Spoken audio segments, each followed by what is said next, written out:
तर आज बघणार आहे आपण अगदी सोप्या पद्धतीने एकदम चटपटी अशी कॉर्न ढोकळ्याची रेसिपी। एकदा तुम्ही ही रेसिपी नक्की ट्राय करून बघा आणि मला कमेंट करून सांगा की तुम्हाला कॉर्न ढोकळा कसा वाटला। त्यासाठी मस्तपैकी घेतले आहे आपण कॉर्नचे ताजे ताजे दाणे।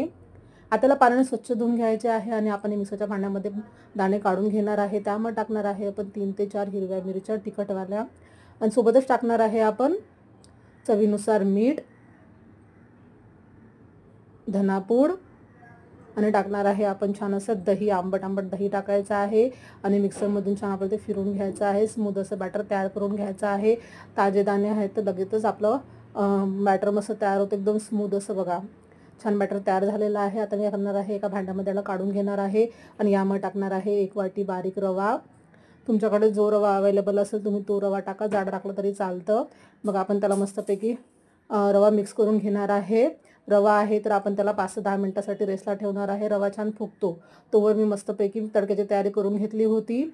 आता त्यामध्ये टाकणार आहे आपण अर्धी पोडी इनो आणि इनो ॲक्ट करण्यासाठी टाकणार आहे आपण लेमन ज्यूस। आता आपल्याला मस्तपैकी मिक्स करून घ्यायचं आहे। ही प्रोसिजर आपल्याला फास्टमध्ये करायची आहे। मी तोवर ढोकळ्याचं पाणी पण गरम करायला ठेवलं होतं। पात्राला तेल लावून घ्यायचं आहे। हे बॅटर आपल्याला त्यामध्ये टाकून घ्यायचं आहे। बघा ढोकळ्याचं बॅटर जे आपण तयार केलं होतं ते आपण टाकून घेणार आहे। छान टॅप टॅप करून आपल्याला सेट करून घ्यायचं आहे। अगदी सोप्या पद्धतीने कॉर्न ढोकळा तयार होतो। एकदा तुम्ही ही रेसिपी नक्की ट्राय करून बघा। बघा छान असं आपण सेट करून घेणार आहे। त्यावर टाकणार आहे मस्तपैकी आपण तीळ, खाताना खूप छान अशी लागते। तुम्ही त्यावर तिखटही टाकू शकता। बघा तीळ टाकलेले आहे। आता मस्तपैकी याला वाफवून घेणार आहे। अगदी 5 ते 10 मिनिटांमध्ये आपला ढोकळा तयार होतो छान असा। बघा छान आपला ढोकळा तयार झालेला आहे। आता त्याला मी काढून घेणार आहे आणि पूर्ण थंड करणार आहे।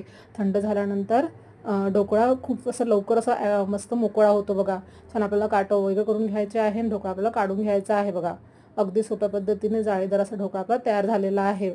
बघा मी तुम्हाला दाखवते, छान फुलला पण आहे आपला ढोकळा बघा।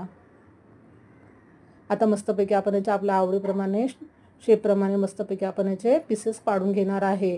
बघा अशा पद्धतीने स्क्वेअर शेप आपल्याला काढून घ्यायचे आहे। काढून घ्यायचे आहे त्यावर टाकणार आहे आपण मस्तपैकी कोथिंबीर। आता यावर टाकणार आहे आपण तडका। तसं टाकलं आहे त्यासाठी मी तडका पॅनमध्ये घेतला आहे तेल। त्यामध्ये टाकणार आहे हिरवी मिरची, मोहरी आणि जिरे। आता हा तडका टाकणार आहे आपला ढोकळ्यावर। गरम गरम ढोकळा ते कोथिंबीर टाकलं तर टेस्ट खूप छान येते, स्मेल पण खूप छान असं सुटतो बघा।